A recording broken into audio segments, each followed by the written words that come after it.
Hello students, welcome back to the channel of Trilok sir mathematics. आज के इस video में मैं सीए फाउंडेशन जून 24 स्टूडेंट्स के लिए स्पेशली ये वीडियो बना रहा हूँ।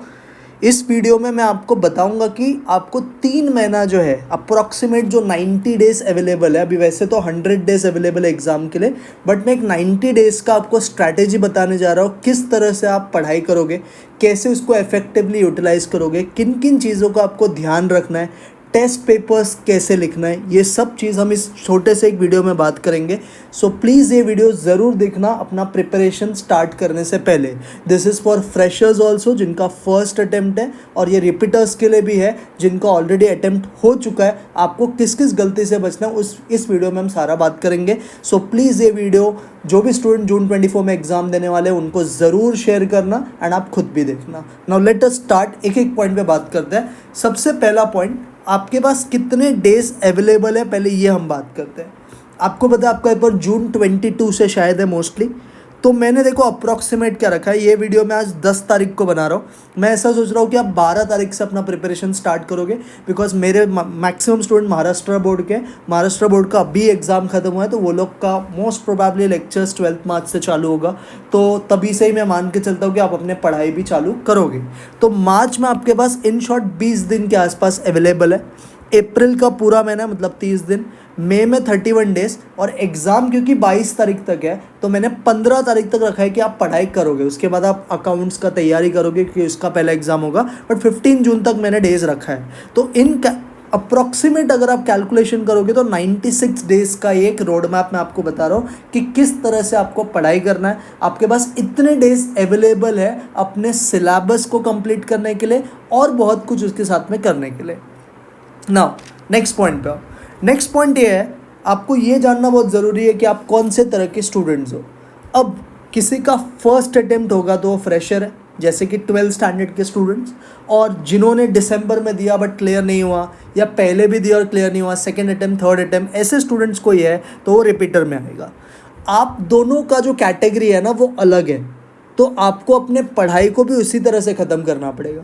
जो रिपीटर होता है वो ऑलरेडी 50% सिलेबस पहले पढ़ चुका होता है, एटलीस्ट उसने अच्छे से नहीं करा होगा, फिर भी उसने कॉन्सेप्ट्स वगैरह ऑलरेडी गो थ्रू किया होगा। न्यू सिलेबस आने से कुछ चीज़ उसे भी एक्स्ट्रा पढ़ना पड़ेगा, बट मोस्ट ऑफ द चीज़ उसने पढ़ रखा है। तो जो रिपीटर स्टूडेंट है उन्हें अपना सिलेबस 10th मई तक ख़त्म करने का कोशिश करना चाहिए।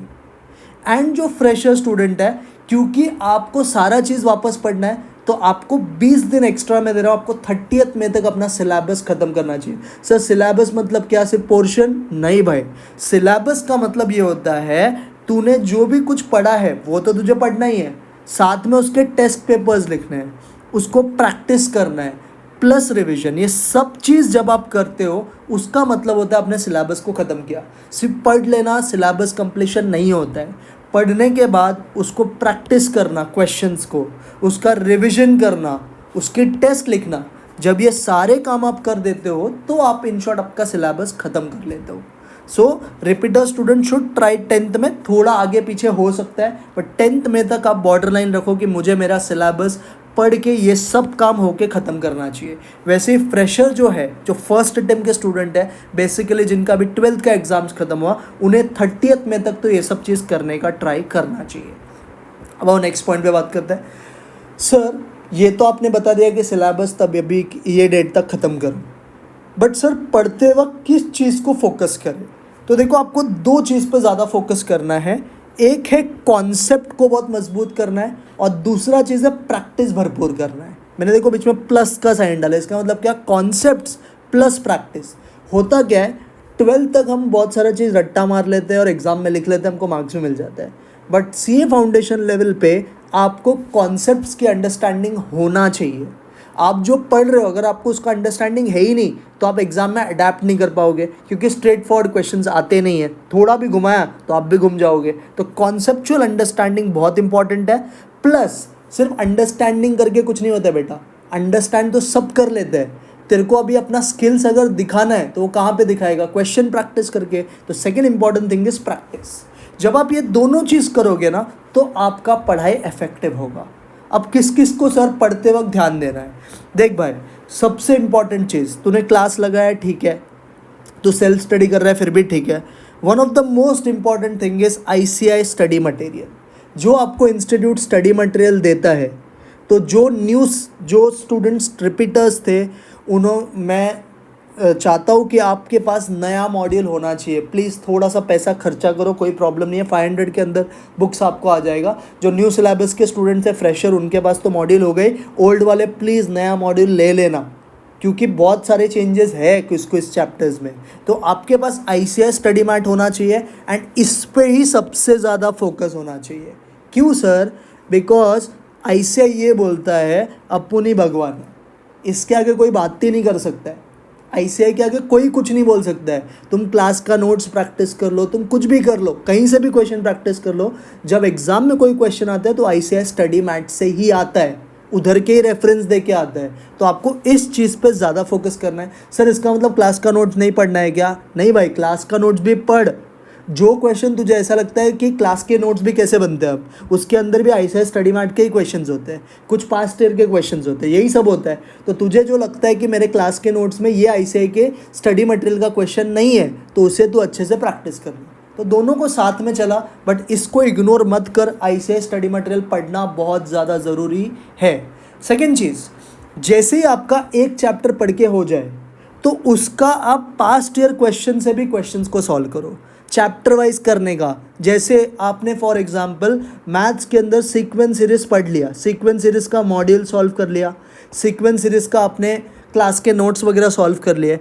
अब आप क्या करो, पास्ट ईयर क्वेश्चन, जैसे वन शॉट वीडियोस आपको मेरे चैनल पे मिलेगा, उसमें मैंने 2006 से लेके 2023 तक का एग्ज़ाम का सारा क्वेश्चन करवाया है। तो इसको आपको सॉल्व करना है चैप्टर वाइज, ठीक है। जैसे आपने अकाउंट्स के अंदर सपोज फाइनल अकाउंट्स किया, तो फाइनल अकाउंट्स के 2018 से लेके 2023 तक के जितने भी पेपर्स हुए उनमें कम से कम एक एक पास्ट ईयर क्वेश्चन तो होगा, उसे आपको प्रैक्टिस करना है chapter wise. So solve past year question chapter wise once you are done with ICI study mat.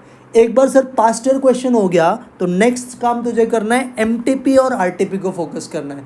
Institute mock test paper और रिवीजन टेस्ट पेपर निकालती है।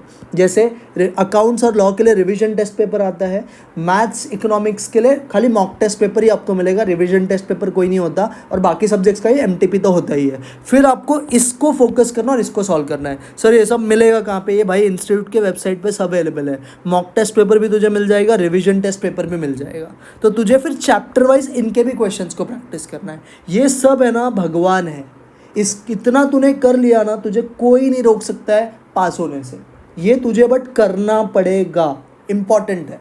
क्लियर? सो दिस 3 थिंग्स है जो आपको फोकस करना ही है।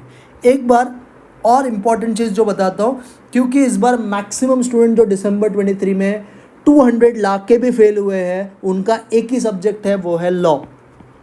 और लॉ के साथ पहले तो आपको पता है कि BCR भी था, तो आपको 40 मार्क्स उधर से कम 25-30 तो मिल ही जाता था। अब 100 मार्क्स का लॉ है। तो लॉ में ना एक इंपॉर्टेंट चीज़ जो आपको करना है, देखो मैंने नोट करके लिखा है, answer writing practice must be done mandatory for law subject. अगर तुझे लॉ में पास होना है तो लॉ में कॉन्सेप्ट समझ जा, एग्जाम्पल समझ जा, बट जब तक लिख के प्रैक्टिस नहीं करेगा ना, तब तक नहीं समझ में आएगा, तब तक तो एग्ज़ाम में लिख नहीं पाएगा। क्योंकि एग्ज़ाम में सोच के लिखना होता है, उसके लिए पहले प्रैक्टिस तो करना ज़रूरी होता है ना बेटा।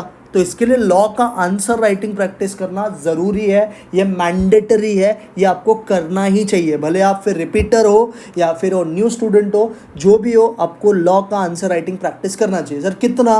रोज़ के 2-2 3-3 आंसर भी तूने अगर किया प्रैक्टिस, तो तेरे 1 महीने के अंदर 100 आंसर्स कम से कम प्रैक्टिस तो हो जाएगा। 100 नहीं तो 60-70 तो हो ही जाएगा। 60-70 में देख तेरे अंदर क्या कॉन्फिडेंस आएगा। Clear? So this is very very important thing कि कौन से चीज़ पे आपको फोकस करना है। तो आई होप आपको क्लियर हो गया। एक तो आपको कॉन्सेप्ट्स को स्ट्रॉन्ग करना है और एक उसे अच्छे से प्रैक्टिस करना है। प्रैक्टिस करने में किस किस चीज़ों का ध्यान देना है? ICI study mat, RTP, MTP, PYQs। Law के अंदर सर ये सब चीज़ तो करना ही है, plus extra answer writing practice करना है। ये भी बात समझ गया? हाँ सर। जाते हैं नेक्स्ट पॉइंट पे। नेक्स्ट पॉइंट है सर इफेक्टिव पढ़ाई कैसे होता है। अब मैक्सिमम स्टूडेंट्स के क्लास अभी भी चालू है। क्लास उनका मोस्ट प्रोबेबली ना 30 अप्रैल तक क्लास तो चालू ही रहेगा, क्योंकि पोर्शन लेंदी हो चुका है तो ख़त्म होने को टाइम भी लगेगा। एंड क्लास का ड्यूरेशन मोस्ट प्रोबेबली 8 आवर्स रहेगा। जो खुद से कर रहे हैं प्रिपेयर, वो बहुत अच्छी बात है। बट मैक्सिमम स्टूडेंट जिनको मैं जानता हूँ वो सारे क्लास में जाते हैं, तो क्लास में 8 आवर्स तो आपको लेक्चर्स बैठना ही है। तो पहला तो है आपको क्लासेस लेक्चर्स जो 8 आवर्स का है ये प्रॉपर ध्यान से सुनना है। क्लास में आप पैसा भर रहे हो तो आपका एक कर्तव्य होता है कि आप लेक्चर सुनो प्रॉपरली। सीए के पढ़ाई में मैक्सिमम बार क्या होता है ना, स्टूडेंट्स लेक्चर प्रॉपरली सुनता नहीं है। जब वो सुनता नहीं है प्रॉपरली तो वो प्रैक्टिस करने टाइम पे अटकता है बहुत ज़्यादा। तो प्लीज़ टीचर्स का जो भी चीज़ वो बता रहा है वो सुनो, अपना दिमाग चलाओ। जब एक सर बोलता है कि यार ये एडजस्टमेंट कैसे करेंगे बताओ, तो एफर्ट्स लो उसको आंसर करने का। भले आपका आंसर गलत हो कोई बात नहीं है, बट आपको आंसर बोलने तो आना चाहिए। आप एफर्ट्स तो लो, आप ट्राई तो करो करने का। इंस्टीट्यूट ये सब छोटा छोटा चीज़ में आपके साथ गेम खेलता है, तो ये सब चीज़ आपको लेक्चर्स के अंदर करना है। तो मैं मान के चलता हूँ कि आपका 8 आवर्स लेक्चर होता रहेगा, 2 to 3 आवर्स ट्रैवलिंग टाइम है, तो मिला के 12 घंटा तो आपका क्लास प्लस ट्रैवलिंग पकड़ के चलो ये सब हो जाता है। एक बार आपके क्लासेस के लेक्चर्स हो गए, देखो आप कितना भी अच्छा क्लास चले जाओ, आप बड़े से बड़े टीचर से पढ़ लो, बट जब तक आप सेल्फ स्टडी नहीं करोगे तब तक कोई भी एग्ज़ाम आप क्रैक नहीं कर सकते। बहुत सिंपल सा रूल है, सेल्फ स्टडी करना बहुत ज़रूरी होता है। आप किधर से भी पढ़ाई कर लो, जब तक आप उसको खुद अडेप्ट नहीं करोगे, खुद सॉल्व नहीं करोगे, आपका सिलेक्शन होने वाला नहीं है। So self study is very very important, और इसका कोई ऑल्टरनेटिव नहीं है बेटा, सबको करना पड़ता है। कोई सीए बन चुका है उसको ही पूछ लेना, वो सेल्फ स्टडी किया रहेगा तभी बना है। कोई कर रहा है, किसी को अटेम्प्ट लगा है, पूछना उसने क्या गलती किया था। तो self study is very very important. आपको कितना पढ़ना है? Minimum 4 hours. मिनिमम कितना आवर्स बच्चे लोग? Minimum should be 4 hours. Sir इससे ज़्यादा भी किया तो चलेगा, मैं क्या बोल रहा हूँ, मिनिमम 4 घंटा तो पढ़ना ही है। ये कब बच्चे लोग? जब आपके क्लासेस के लेक्चर्स चल रहे हैं। क्लासेस का लेक्चर्स 8 घंटा, 4 घंटा ट्रैवलिंग टाइम, ये वो मैं पकड़ के चलूँ 12 घंटा, 6 से 8 घंटा। आप 8 घंटा तो आप सो भी सकते हो, 20 हो गया। 4 घंटा देखो आप निकालो पढ़ाई के लिए, 4 घंटा तो मिनिमम आपको पढ़ाई सेल्फ स्टडी करना है। क्लास के लेक्चर्स के अलावा रोज़ का 4 आवर्स आपको कॉन्सेप्चुअली खुद को अडेप्ट करना है पढ़ने के लिए, अगर आपको एग्ज़ाम क्लियर होना है तो। नेक्स्ट इज़ थर्ड चीज़, जब आप सेल्फ स्टडी करो तो आपको पहला फोकस करना है कॉन्सेप्ट बिल्डअप पे। What is concept build up? जैसे आज सर ने पढ़ाया कोई चीज़, तो घर पे जाके जब आप पढ़ रहे हो तो आप उसका कॉन्सेप्चुअल अंडरस्टैंडिंग पहले क्लियर करो। सीए के कोर्स में सबसे इंपॉर्टेंट चीज़ इस कॉन्सेप्ट्स को समझना। एक बार आपको कॉन्सेप्ट समझ गया, जैसे मैथमेटिक्स में होता है फॉर्मूलाज पॉइंट सेक्शन, ये आपको एक बार समझ गया तो आप क्वेश्चन सॉल्व करोगे तो वो भी आपको आएगा। तो कॉन्सेप्ट बिल्डअप इंपॉर्टेंट है। इसके बाद एक बार कॉन्सेप्ट आपका क्लियर हो गया, आप क्वेश्चन प्रैक्टिस करो, ठीक है, उस टाइप का क्वेश्चन प्रैक्टिस। फिर उसको रिवाइज करो, एक बार पढ़ लिया रिवाइज करो। फिर उसके बाद टेस्ट पेपर्स लिखो चैप्टर वाइज। क्या लिखा है मैंने? Chapter wise. ये कहाँ पे मिलेगा ये भी मैं आपको बताऊंगा, टेंशन लो मत, कुछ नहीं खरीदना है आपको। टेस्ट पेपर्स आपको लिखना है चैप्टर वाइज, और एक बार आपका चैप्टर वाइज टेस्ट पेपर लिख के हो जाए, सिलेबस पढ़ के हो जाए, तो आपको फुल टेस्ट पेपर लिखना है। फिर क्या लिखना है? पूरे सिलेबस का पेपर।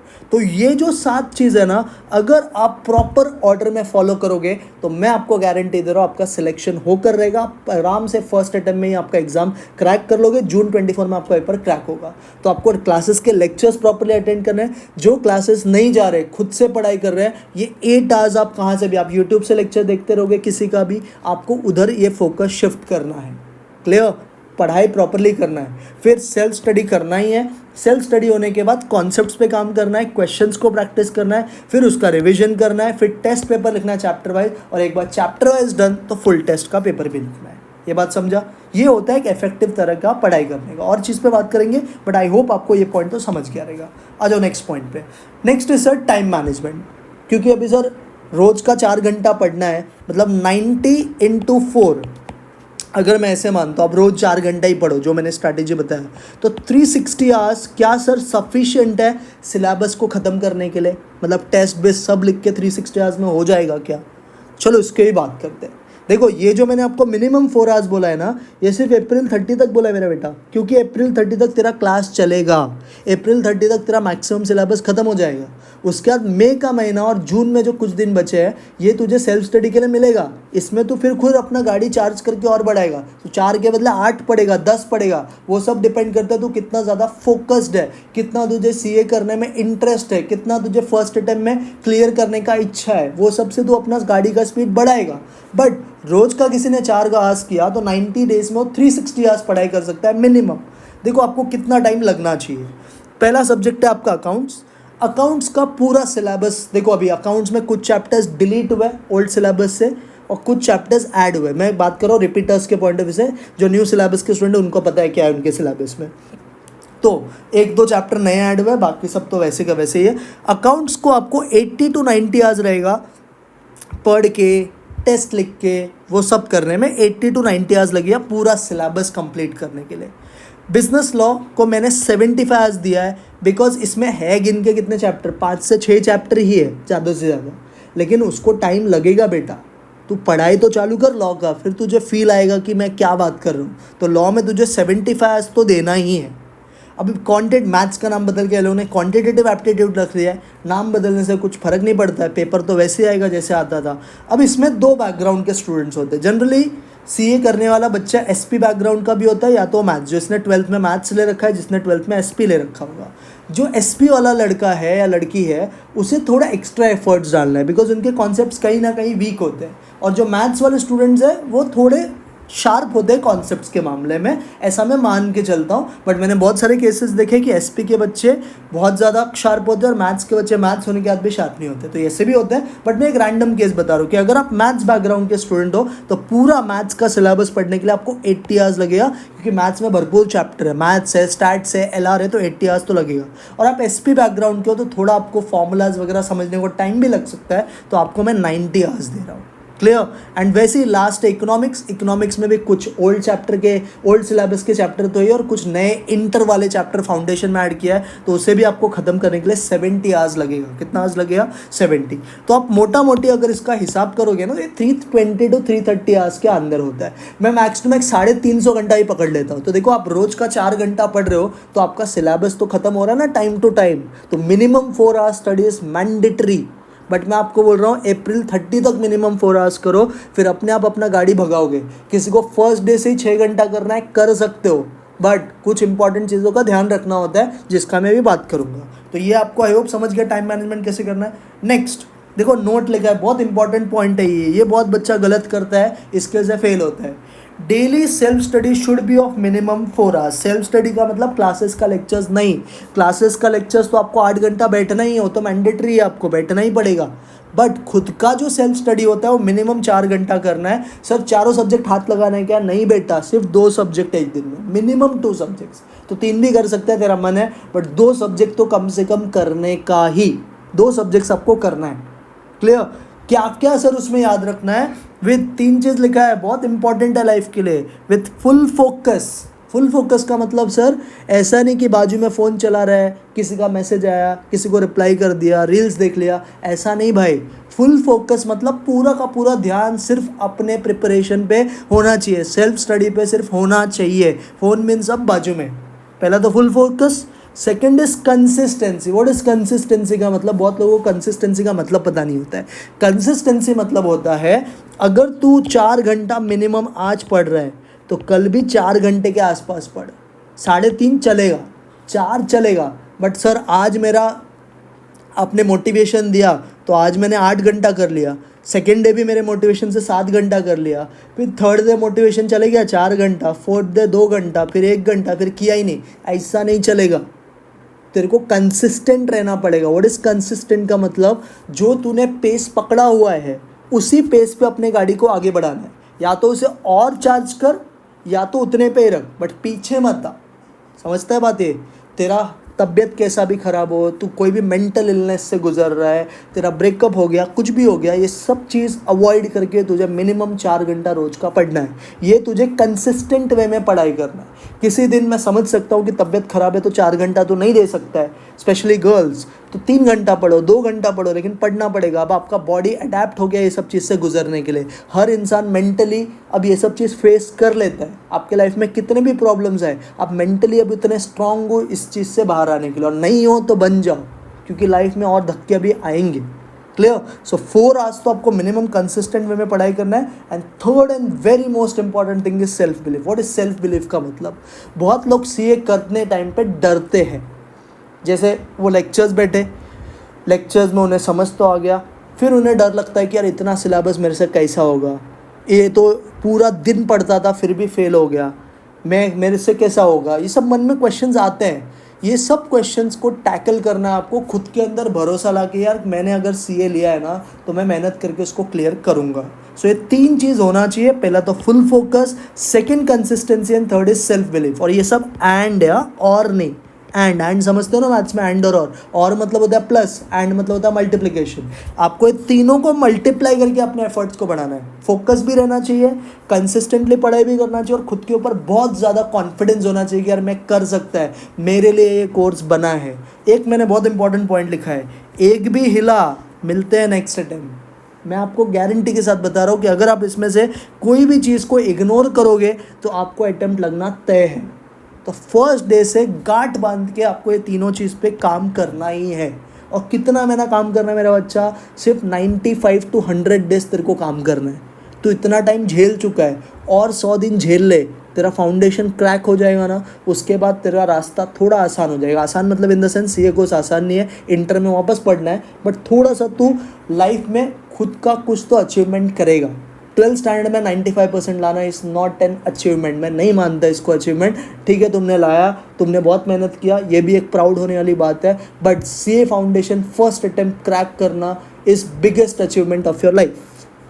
आई होप सब लोग इसको एग्री करते रहेंगे। 12th में आप कितना भी अच्छा लेके आओ, बट आप प्रोफेशनल एग्जाम का प्रिपरेशन करते हो तो 12th से ज़्यादा मैटर करता है आपका प्रोफेशनल एग्जाम्स का qualification. And qualification means sir 300 लाना ही नहीं ज़रूरी है। कोई 200 ला के भी पास हो रहा है, कोई 300 ला के भी फेल हो रहा है। तो आपका पहला मुद्दा है कि सर मुझे क्लियर करना है एग्ज़ाम को। क्लियर? तो ये 3 पॉइंट्स को आपको फोकस ज़रूर करना है, full focus, consistency plus self belief. आ जाओ नेक्स्ट पॉइंट पे। अब मैं आपको सब्जेक्ट वाइज बता दूँ कि आपको सब्जेक्ट वाइज कैसे प्रिपरेशन करना है।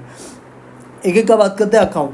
अकाउंट्स में सबसे पहले ना आप कॉन्सेप्ट्स पे फोकस करोगे, मैंने बहुत बार बोल दिया। सेकेंड चीज़, उसको प्रैक्टिस करोगे।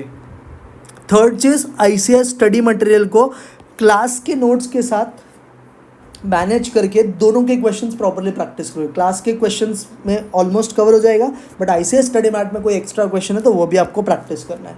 फिर आपको पीवाईक्यू करना है, फिर आपको एमटीपी, आरटीपी, और फाइनली आपको टेस्ट लिखना है चैप्टर वाइज, और फिर लिखना है फुल टेस्ट। आप ये पैटर्न फॉलो करो चैप्टर वाइज, आपका देखो अकाउंट्स कैसे फटाफट होता है। तो कॉन्सेप्ट समझो, क्वेश्चंस प्रैक्टिस करो, स्टडी मटेरियल के क्वेश्चन सॉल्व करो, क्लासेस के क्वेश्चन सॉल्व करो, पीवाईक्यूज करो, आरटीपी करो, एमटीपी करो, चैप्टर वाइज टेस्ट लिखो। एक बार चैप्टर वाइज खत्म, फुल पेपर का टेस्ट लिखो, आपका अकाउंट्स एकदम परफेक्ट हो जाएगा। सेकंड नाउ, बहुत ही खतरनाक सब्जेक्ट जिससे मैं खुद डरता था, वो सब्जेक्ट है बिजनेस लॉ। पहले इसमें बीसीआर भी था, बट अब बीसीआर नहीं है। 100 में से आपको 40 लाना है, और ऐसा सोचना बहुत ईजी है कि 100 में से 40 सर क्या होता है, आराम से आ जाएगा। बट आज जिसने पेपर दिया है, जिनका विकेट गिरा है, या जो पास भी हुआ है, अगर आप उसको पूछोगे तो कौन से सब्जेक्ट में फियर है तेरे अंदर, वो है बिजनेस लॉ। क्योंकि बिजनेस लॉ में सबसे इंपॉर्टेंट चीज़ होता है ना, बहुत लोग लेक्चर को प्रॉपरली गो थ्रू नहीं करते हैं। तो पहला चीज़ इस लेक्चर अंडरस्टैंड करना। आपको जो भी टीचर पढ़ा रहा है क्लास में, यूट्यूब पे, आपको फुल फोकस करके उसके लेक्चर को समझना है। व्हाट इज़ लेक्चर अंडरस्टैंडिंग का मतलब, जो टीचर बता रहा है वो पॉइंट टू पॉइंट आप समझने का कोशिश करो। Second important thing is writing examples. ये बहुत इंपॉर्टेंट चीज़ होता है। जब कोई टीचर कॉन्सेप्ट समझा रहा है तो सीधी सी बात है, वो एग्जाम्पल से उसे एक्सप्लेन करता है। तो जो वो एग्जाम्पल बता रहा है प्लीज़ उसे लिखो। बहुत लोग ओरली, हाँ सर ये समझ गया, ओरली इसका एग्जाम्पल आता है। ओरली समझ के कुछ नहीं होता है। तेरे को एग्जाम ओरल वे में नहीं देना है, तेरे को रिटन पेपर लिखना है। तो रिटन पेपर में तू लिखेगा क्या, जो तुझे याद है। तो एग्जाम्पल जो टीचर बताता है आप लिखो। कोई टीचर लिखा भी देते एग्जाम्पल, कोई टीचर सिर्फ एक्सप्लेन करते हैं। तो टीचर जब एक्सप्लेन कर रहा है, पेंसिल रखो हाथ में और लिख लो वहाँ पे कि ये इसका एग्जाम्पल है। स्टिकी नोट्स लगा के उधर लिख लो ये एग्जाम्पल है। क्योंकि जब आप रिविजन करते हो ना, तो कॉन्सेप्ट से पहले आपको एग्जाम्पल याद रहता है। तो एग्जाम्पल लिखना मैंडेटरी है। Third is writing practice, very very important. आपको आंसर राइटिंग प्रैक्टिस करना है। आप सिर्फ पढ़ के काम नहीं होगा। एक बार पढ़ लिया आपने, आप रोज के 2-3 आंसर्स लिखने का कोशिश करो। जो आप 4 घंटा रोज पढ़ाई कर रहे हो ना, लॉ को मैं बोल रहा हूँ आपको हफ्ते में 7 में से 6 दिन लॉ रखो, और रोज 2-2, 3-3 आंसर लिखने का कोशिश करो। एक बार आप आंसर लिखने को स्टार्ट करोगे तो धीरे धीरे आपको समझेगा कि कहाँ पे मुझे इम्प्रूवमेंट करना है। आप इस बार हमने बहुत सारे स्टूडेंट्स को 200 प्लस ला के भी लॉ में फेल था। हमने बहुत सारे के सजेस्टेड आंसर्स भी मंगाए। हमने देखा है कि इंस्टीट्यूट ने जानबूझ के किसी को फेल नहीं किया है, उसने आंसर अच्छे से नहीं लिखा है इसके लिए उसे मार्क्स नहीं दिया है। सीधी सी बात है, इंस्टीट्यूट आपका दुश्मन नहीं है। वो जो चाहता है अगर वो आपके आंसर में वो चीज़ होगा तो आपको मार्क्स देगा। ये मैं बहुत सारे स्टूडेंट्स को जानता हूँ जिनका 75 मार्क्स का ही लॉ का पेपर अटैम्प्ट हुआ था, उसमें से उसने 46 लाए। बहुत से स्टूडेंट को जानता हूँ 95 मार्क्स का पेपर अटैम्प्ट करके 30, 25, 28 लाए।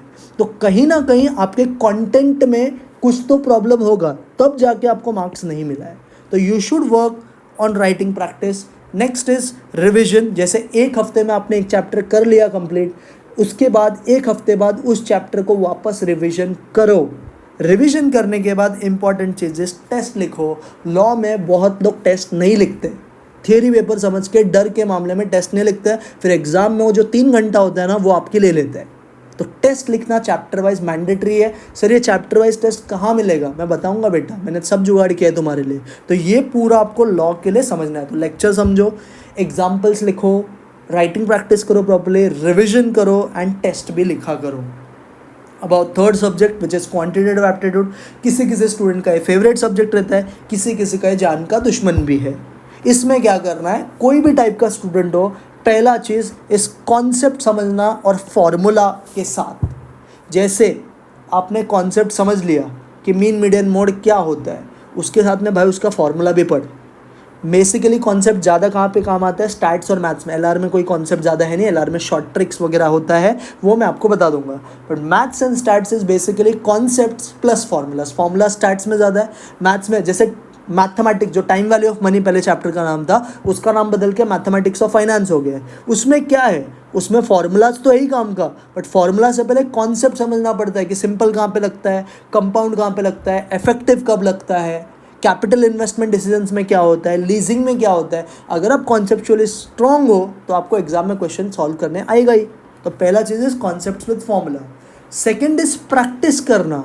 मैथ्स ऊपर ऊपर से देख के नहीं होता बेटा। एक बार तेरा फॉर्मूलाज क्लियर हो गया, तेरा कॉन्सेप्ट हो गया, तो नेक्स्ट चीज़ है उसे प्रैक्टिस कर। क्या प्रैक्टिस करेगा? क्लास का notes with ICI study mat. ये भी बहुत इंपॉर्टेंट चीज़ है, बहुत लोग इसको इग्नोर करते हैं क्लास के नाम पे। ICI स्टडी मैट करना है। मैं आपको पहले बोल रहा हूँ, ये बोलता है अपुनी भगवान है, मेरे आगे किसी का नहीं चलता है। आप कोई भी पेपर उठाओ, आपको क्वेश्चन यहाँ से मिलेंगे। तो ICI स्टडी मैट करना है। एक question, sir additional question bank करना है कि नहीं करना है? मैं तुम्हें बोलूँगा स्टैट्स का करो, बट मैथ्स का additional question bank as such required नहीं है। कुछ कुछ चैप्टर्स का आपको मैथमेटिक्स ऑफ फाइनेंस जो है उसका करना है, सीक्वेंस सीरीज के कुछ कुछ सम्स करने हैं, कुछ कुछ चैप्टर के कुछ कुछ क्वेश्चंस करने हैं। वो चाहिए तो मैं आपको लिस्ट भी प्रोवाइड करवा दूंगा।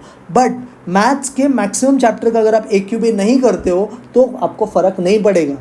आपके पेपर में 100 में से अगर 1-2 क्वेश्चन AQB से आ भी जाए, एडिशनल क्वेश्चन बैंक से आ भी जाए, तो आप उसके लिए उतना मेहनत करने से बेटा वो 98 पे मेहनत करना, बिकॉज वो ईजी है करना। एडिशनल क्वेश्चन बैंक में कुछ क्वेश्चन बहुत ही टफ है। ये कौन चैलेंज लेना, ये चैलेंज किसको लेना चाहिए? जो स्टूडेंट्स मैथ्स में बहुत ज़्यादा स्ट्रॉन्ग है ना, उन्हें चैलेंज लेना चाहिए कि यार मैं यार AQB भी कर लेता हूँ, एडिशनल क्वेश्चन बैंक भी कर लेता हूँ। ऐसे करो। बट जो स्टूडेंट्स पहले से वीक है मैथ्स में, जिनको डर है, प्लीज़ आप एडिशनल क्वेश्चन बैंक पे ज़्यादा फोकस मत करना। आपको चाहिए तो मैं इसका एक एडिशनल वीडियो बना दूंगा एडिशनल क्वेश्चन बैंक के इंपॉर्टेंट क्वेश्चंस का, अब वो देख लेना। बट इसके पीछे अपना टाइम वेस्ट मत करो, मैथ्स का ही बात करो। स्टैट्स तो आपको करना है, LR का एडिशनल क्वेश्चन कुछ होता ही नहीं है, बट मैथ्स में आपको अवॉइड करना है, सॉल्व एग्जाम्पल्स करना है। फिर उसके बाद पास्ट ईयर क्वेश्चन, मैथ्स का कहीं पेपर नहीं मिलता क्योंकि ये सब पेपर सब गेस्ट पेपर होता है, बट फिर भी आपको PYQs मिल जाएगा। मैंने बहुत सारे वीडियोस बनाए, मेरे पास भी पड़ा हुआ है, तो आप मांगोगे तो PYQ भी दे दूँगा। फिर आपको मॉक टेस्ट पेपर्स के क्वेश्चन देखने हैं, और फिर आपको टेस्ट भी लिखना है चैप्टर वाइज। अगेन इधर इंपॉर्टेंट क्या है, टेस्ट भी लिखना है चैप्टर वाइज। तो आई होप मैथ्स का भी क्लियर हो गया। Last is economics. अब इकोनॉमिक्स में बहुत बच्चे रोएंगे कि सर बहुत सारे चैप्टर नए ऐड हो गए हैं, ये वो, बट भाई 50% सिलेबस है स्टिल सेम। मैं रिपीटर्स का बात कर रहा हूँ, 50% सिलेबस अभी भी आपके लिए सेम है। तो पहले आप खुद को ये क्वेश्चन करो कि क्या मेरा वो 50% सिलेबस अच्छे से हुआ है। अगर तेरा वो 50% सिलेबस अच्छे से हुआ है तो तू 50 मार्क का पेपर फिर भी लिख सकता ना प्रॉपर्ली। पहले उस पर तो वर्क कर। पहले ही तू घबरा जाता है कि यार मेरा न्यू सिलेबस आ गया, न्यू सिलेबस कुछ नहीं है, बहुत छोटे छोटे चीज़ें ऐड हुए।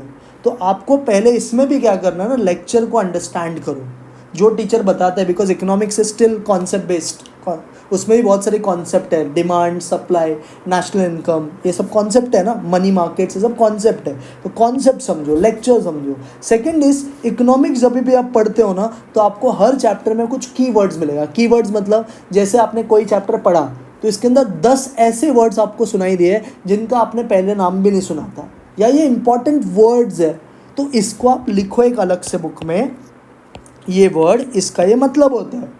इससे होगा क्या, एक चैप्टर आपका खत्म होते होते ना आपको 20 से 25 नए वर्ड नजर आएंगे, उनका मतलब अगर आपको समझ जाएगा तो आपको पढ़ने में आसानी होगा। तो सेकंड इज हमेशा कीवर्ड्स लिखना चाहिए। इसमें भी आपको ICS स्टडी मैट करना इंपॉर्टेंट है, इसके लिए तो बहुत इंपॉर्टेंट है। पास्ट ईयर क्वेश्चन ज़्यादा आपको मिलेगा नहीं, फिर भी मिल जाएगा। MTP करो और चैप्टर वाइज टेस्ट लिखो। तो इस तरह से अगर आप सब्जेक्ट वाइज प्लानिंग करते हो तो आपको कोई नहीं रोक सकता जून 24 में पास होने के लिए। क्लियर? अब आ जाओ, कुछ इंपॉर्टेंट सवालों का जवाब मैं देता हूँ। पहला चीज़, सर ये रिपीटर्स क्या फेवरेट क्वेश्चन है, मेरे को बहुत लोगों ने पूछा है तो मैं उनको जवाब देता हूँ। न्यू सिलेबस भी सुन सकते हैं, कोई प्रॉब्लम नहीं है। सर नए चैप्टर्स को कैसे कवर करना है, बिकॉज ओल्ड सिलेबस और न्यू सिलेबस में कुछ तो चेंजेस हुआ है, तो न्यू चैप्टर्स को कैसे स्टडी करना है। सबसे पहला चीज़, अगर आप मुझे पूछोगे कि सर क्लास लेना चाहिए कि सेल्फ स्टडी करना चाहिए, मेरा पहला तरीका है सेल्फ स्टडी करो। देखो कोई भी नया चैप्टर अगर ऐड हुआ है तो मॉड्यूल में उसको ऐड तो किया ही गया है। अगर आप मॉड्यूल में इकोनॉमिक्स में ऐड हुआ है तो अगर आप मॉड्यूल रीडिंग करोगे तो आपका चैप्टर पढ़ के तो होगा ही ना, आपको क्लासेस की एज सच ज़रूरत नहीं है। मेरा first preference is you should always do self study, खुद से करने का ट्राई करो। सेकेंड चीज़ इज, अगर आपको खुद से करने का कोशिश आपने किया तो आपके पास एक हेल्प है, that is free of cost, that is YouTube. YouTube पे आपको CA फाउंडेशन का जो चैप्टर का न्यू सिलेबस हो, ओल्ड सिलेबस हो, आप सर्च करो, आपको दुनिया भर के वीडियोस मिलेंगे। कुछ न्यू चैप्टर शायद अब तक नहीं डाले किसी ने, बट ड्यू टाइम में, ड्यू टाइम का मतलब क्या, जैसे जैसे आपका एग्जाम का दिन नज़दीक आएगा कोई ना कोई वीडियो डाल ही देगा। तो अगर आपको न्यू चैप्टर्स कवर करने हैं, आपके पास क्लास अफोर्ड करने का पैसा नहीं है, आपके इन्वेस्टमेंट करने का पैसा नहीं है, तो बेस्ट इज सेल्फ स्टडी करो एंड यूट्यूब का हेल्प लो। क्लियर है? अगर किसी को क्लास जाना है तो आप क्लास जा सकते हो, आपका बेस्ट है, आप क्लास से ही वो चैप्टर पढ़ाई भी आपका हो जाएगा। मैं किसी को नहीं दबाव देने वाला कि आप क्लास मत लो, आप खुद से करो, ये आपकी मर्ज़ी है। मैं एज अ स्टूडेंट बात करूँ कि अगर मैं स्टूडेंट होता तो मेरा first preference will always be self study. Self study का आज तक कोई ऑल्टरनेटिव है ही नहीं, आपको सेल्फ स्टडी करना ही पड़ता है। आप कितना भी अच्छा टीचर से पढ़ लो, आप मेरे से मैथ सीख लो, कोई भी दुनिया का बेस्ट टीचर से सीख लो, जब तक आप सेल्फ स्टडी नहीं करोगे क्लियर होने वाला नहीं है। तो फर्स्ट इज सेल्फ स्टडी पे फोकस करो, सेकेंड इज यूट्यूब का हेल्प ले लो, एंड जो चैप्टर ऑलरेडी सेम है पहले तो उसे कंप्लीट करने पे ध्यान दो। बहुत लोग खाली बोलते हैं सर नया सिलेबस, लॉ में 2 चैप्टर ऐड हुआ है, बट 5 चैप्टर जो पहले था अभी भी है ना, पहले उसको तो कंप्लीट कर, और वो 2 चैप्टर तेरे को मिल जाएगा यूट्यूब पे। सारे चैप्टर्स इंटर से उठा के फाउंडेशन में डालो, किसी का भी इंटर का वीडियो देख, तेरा फाउंडेशन भी कवर हो जाएगा। तो ये आपको करना है। सेकेंड इंपॉर्टेंट क्वेश्चन, बहुत बड़ा क्वेश्चन है, टेस्ट पेपर चैप्टर वाइज कैसे मिलेगा। तो देख भाई, मैंने क्या किया है ना, मैंने 2 प्रोमिनेंट टेस्ट सीरीज है, भाग्य अचीवर्स करके और CA टेस्ट सीरीज का, इनके टेस्ट पेड टेस्ट सीरीज होते हैं, ये मैंने खरीद रखा है। क्लियर है? क्योंकि ये सब महंगे टेस्ट सीरीज होते हैं, सस्ते नहीं है, सब बहुत महंगे टेस्ट सीरीज होते हैं। क्योंकि मैं स्टूडेंट था एक टाइम पे CA का, तो मुझे पता है कि कैसे मेहनत करके पैसा आता है, तो मैं नहीं चाहता आप इन सब पे पैसा अपना खर्चा करो। मैंने आपके लिए CA टेस्ट सीरीज़ और भाग्य टेस्ट अचीवर्स का पेपर खरीद रखा है चैप्टर वाइज। तो मैं एक टेलीग्राम चैनल बनाने वाला हूँ और वहाँ पे मैं चैप्टर्स का test paper plus answer sheet दोनों अपलोड कर दूंगा, तो आप टेस्ट भी लिख लेना, आप अपना आंसर्स को चेक भी कर लेना। क्लियर है? मैं नहीं चाहता आप अपना पैसा खर्चा करो, मैंने आपके लिए इन्वेस्टमेंट किया है, आप मुझे बस उसका रिजल्ट्स ला के दो, ये मेरे लिए बहुत बड़ा अचीवमेंट होगा। Clear? So you should not buy any test series. आपको अपने क्लासेस के टेस्ट तो लिखना ही है, जहाँ पे भी आप क्लास जा रहे हो आपको वो सब तो करना ही है, plus chapter wise test series हर जगह नहीं होता, तो चैप्टर वाइज आप टेस्ट लिखो। मैं आपको पेपर्स प्रोवाइड करूँगा टेलीग्राम चैनल पे, 2 पेपर्स रहेंगे हर सब्जेक्ट के, मोस्टली हर चैप्टर के 2 पेपर्स रहेंगे, एक भाग्य का, एक CA टेस्ट अचीवर्स का। क्लियर है? और ये दोनों बहुत क्लासिक पेपर्स होता है, आप लिखो, आपको मज़ा आएगा। तो ये मैं टेलीग्राम चैनल एक बनाने वाला हूँ, उसका मैं लिंक डाल दूँगा अपने कम्युनिटी में, वहाँ से आप ग्रुप ज्वाइन हो जाना। धीरे मैं अभी 1-2 दिन में बनाऊंगा, उधर ज्वाइन हो जाना। वहाँ पे मैं ना धीरे धीरे पेपर्स सारे अपलोड करते जाऊँगा, आप लिखो। अगर आपको चाहिए कि सर आप एक टाइम टेबल बना के दो टेस्ट का, हम उसके हिसाब से पेपर लिखेंगे तो वो भी मैं कर दूंगा। आप मुझे कमेंट में बताना कि सर आप बना के दो टाइम टेबल, हम उसके हिसाब से पढ़ाई करते हैं और उसके हिसाब से टेस्ट लिखते हैं, तो वो भी मैं आपके लिए कर दूंगा। क्लियर है? तो ये आपको एक चीज़ मैंने बता दिया। Third is very very very very important, don't take any subjects lightly. Sir इसका मतलब क्या है? इसका मतलब बेटा ये है, तू ऐसा कभी मत सोचना कि यार मेरा अकाउंट्स तो बहुत अच्छा है, मेरा इकोनॉमिक्स तो बहुत अच्छा है, इसमें तो मैं थोड़ा भी मेहनत किया तो पास हो जाएगा। ये सब बहुत गलत बात है। आपको चारों सब्जेक्ट, देखो सीए के कोर्स में कोई भी सब्जेक्ट्स लाइटली नहीं ले सकते। किसी का मैथ्स बहुत स्ट्रांग है, क्लियर, बट एग्जाम के 2 घंटे में उससे पेपर अगर क्रैक नहीं हुआ तो उसका वो सब्जेक्ट स्ट्रांग होकर भी कोई फ़ायदा नहीं है। बहुत सारे स्टूडेंट्स के साथ यह हादसा हुआ है दिसंबर के पेपर में। उनका लॉ अच्छा था लेकिन उन्हें 3 घंटे में समझ ही नहीं आया कि क्या लिखना है। तो स्ट्रेंथ वीकनेस कुछ नहीं होता। हाँ, आपको ये पता रहना चाहिए कि यार अकाउंट्स में मैं फोड़ सकता है, मैथ्स में मैं फोड़ सकता है, लॉ मुझे फोकस करना है, बट कभी भी ओवर कॉन्फिडेंस मत लेके जाओ कि यार ये पेपर तो मैं फोड़ ही देगा। मैं बहुत सारे स्टूडेंट्स को ऐसे जानता हूँ जिन्होंने लास्ट अटेम्प्ट बहुत अच्छा किया है कुछ कुछ पेपर्स में, but still they don't pass because उनका एक सब्जेक्ट में 40 नहीं था। तो हमें पहला टारगेट ये रखना है कि हर सब्जेक्ट में 40+ मार्क्स लाना है। सेकेंड फिर 200 लाना है। उसके अलावा आप 300 लाओ, 350 लाओ, ये सब कुछ आपके अचीवमेंट्स है, बट पहला टारगेट इज स्टिल सेम, आपको पास होना है सीए फाउंडेशन जून 24 अटेम्प्ट, और उसके लिए आपको मेहनत करना है। सो प्लीज़ अपने वेकेशंस, जो भी महाराष्ट्र बोर्ड के स्टूडेंट है, मुझे पता है जो सीए करने वाला अभी वो वेकेशन मोड में है, कुछ दिन वो उसी में रहेंगे, बट जितना जल्दी हो सके उससे बाहर निकलो एंड अपने टाइम को यूटिलाइज करके पढ़ाई चालू करो। सर अभी मैथ्स के लिए आप हमारे साथ क्या क्या चीज़ करने वाले हो? देखो बच्चों लोग, मैथ्स का जब मैं बात करूं, जैसे क्वांटिटेटिव एप्टीट्यूड का बात करूं, तो मैंने आपके लिए 1 शॉट वीडियो ऑलरेडी बहुत सारे चैप्टर्स का बना रखा है। मैं नाम के साथ आपको बता सकता हूँ। रेशियो मिल जाएगा आपको इंडाइसेस मिल जाएगा, आपको लॉग मिल जाएगा, एक पार्टनरशिप नया ऐड हुआ था वो भी मैंने बना दिया, पार्टनरशिप मिल जाएगा, इक्वेशंस, ये सब PYQs का ही बात कर रहा हूँ, 1 शॉट इक्वेशंस मिल जाएगा, इन इक्वेशंस आपको मिल जाएगा, TVM जिसका पहले टाइम वैल्यू ऑफ मनी नाम था, अभी उसका नाम मैथमेटिक्स ऑफ फाइनेंस हो गया। इसका आपको तो कितने वीडियोस, 3 वीडियोस मैंने ऑलमोस्ट बनाए, बट आप एक 1 शॉट पास्ट ईयर क्वेश्चन देख लोगे तो भी आपका काम हो जाएगा। सीक्वेंस सीरीज बना रखा है, क्लियर। तो ये सब वीडियोस आपके लिए बना रखा है। मैथ्स में मुझे बनाना है सेट्स रिलेशन फंक्शन, मेरा बाकी है। फिर मुझे बनाना है कैलकुलस वाला पार्ट का। ये 2 चैप्टर्स के आपको वीडियो नहीं दिखेंगे मेरे चैनल पे, क्योंकि मुझे इसको प्रिपेयर करना है, तो ये मैं बनाऊंगा ये वीडियोस मैथ्स का जब बात आता है। फिर बात आता है स्टैट्स का, तो स्टैट्स में भी आपको SDD मिल जाएगा। SDD तो थियोरी है, इसमें मुझे अभी जो सैम्पलिंग वाला पार्ट है उसका वीडियो बनाना है, मैं डालूंगा उसका भी शॉर्ट शॉर्ट। इसमें भी जो कैलकुलस में लिमिट्स ऐड हुआ है उसका मैं वीडियो बनाऊंगा, टेंशन लो मत ये सब चीज़ का।